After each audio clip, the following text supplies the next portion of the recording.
Всем привет! Появилась идея поделиться, как мы сделали у себя на даче горячую воду. Причем решение планировалось изначально как временное, да и пользуется оно пока как временное, но пользуется уже 4 месяца и достаточно успешно. В чем задумка? Вот наш старый деревянный домик, в котором мы отремонтировали, сделали ремонт косметически внутри, ну как косметически, полностью. Мы поломали внутри все стены, сорвали все, что там было старое, проводку, и обои, и полы, и потолки.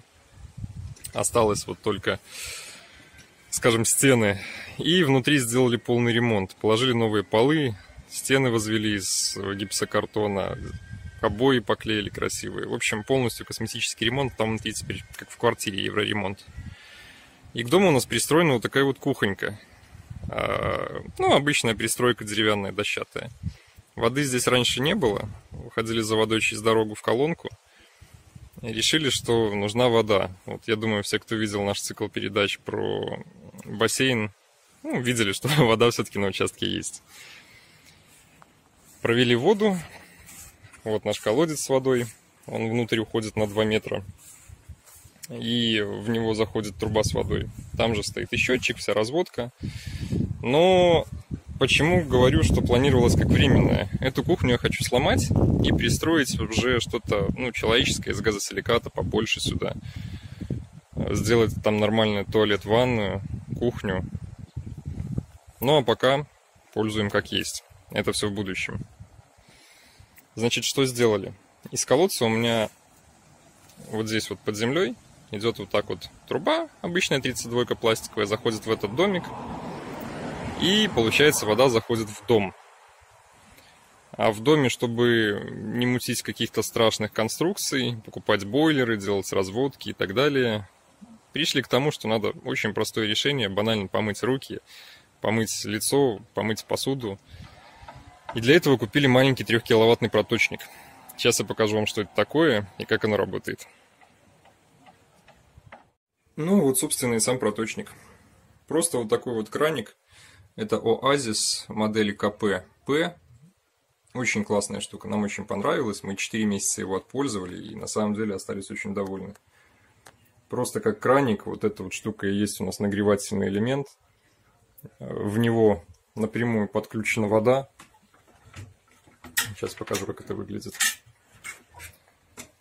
То есть вот в дом входит вода. Вот. И сразу же напрямую в этот кран. Вот как оно подключено. И все. Все очень просто. Сразу напрямую подключена вода. Грубо говоря, из колодца. Ну, конечно же, в колодце есть краник, который все это дело перекрывает. Но больше мы ничего не заморачивались. За 4 месяца по опыту использования могу сказать, что вещь действительно отдельная. Если кто-то не хочет заморачиваться с сложным водопроводом, с бойлерами, с котлами и так далее, для минимальных нужд, как я уже говорил, там помыть руки, лицо, посуду, такой штуки вполне достаточно. Да и в летнее время, когда у нас в Минске отключают воду, тоже можно ставить все вместо крана и пользоваться. Управление очень простое. Опускаем ручку вниз, идет холодная вода. Поднимаем ручку вверх, загорается светодиод, идет горячая вода. Причем 3 киловатт, который здесь присутствует, даже вот с таким вот хорошим напором, он очень достойно прогревает воду. И посуду легко помыть, и руки легко помыть. Вот уже горячая вода пошла. А чтобы не быть голословным, возьмем обычный градусник комнатный и смотрите, что происходит.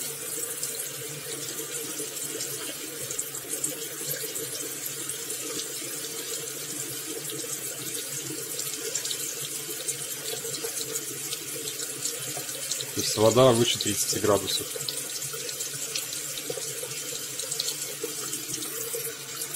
Хорошая теплая вода.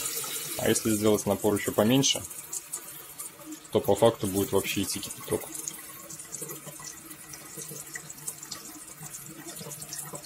Уже все, предел.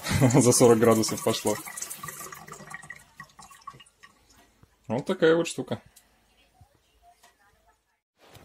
По техническим характеристикам все очень подробно написано на самой коробке. То есть вот проточный электроводонагреватель Oasis, модель КПП. Кран этот, кстати, вращается. Вот такая вот есть таблица. Мощность 3 киловатта, как видим, 13,6 ампера. Такая вот табличка, в которой даже показывается, с каким напором в литрах в минуту, какая будет температура в градусах. Очень интересно. Ну, опять же, рекламка. И немножко нахваленностей про свою модель.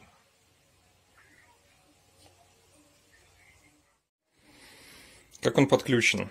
Напомню, что вещь есть 3 киловатта, то есть как 3 добротных чайника, и поэтому подключение для нее должно быть соответствующее. Вот у нас идет тут толстый провод от него самого. Включен он у нас снизу в тройник. Ну, другого ничего не нашлось, тройник-удлинитель. У него тоже очень толстый провод, который не нагревается. И здесь воткнут уже в розетку. Причем розетка новая, проводка новая, все новое. Проводка, по-моему, по 2,5 я укладывал. Честно, уже не помню, то ли 2 по 2, то ли 2 по 2,5. Проводка новая, все качественное, хорошее, не дешевое. Поэтому в какую-то старую дачную проводку такую штуку втыкать, наверное, конечно, не нужно. Иначе дело может дойти до пожара.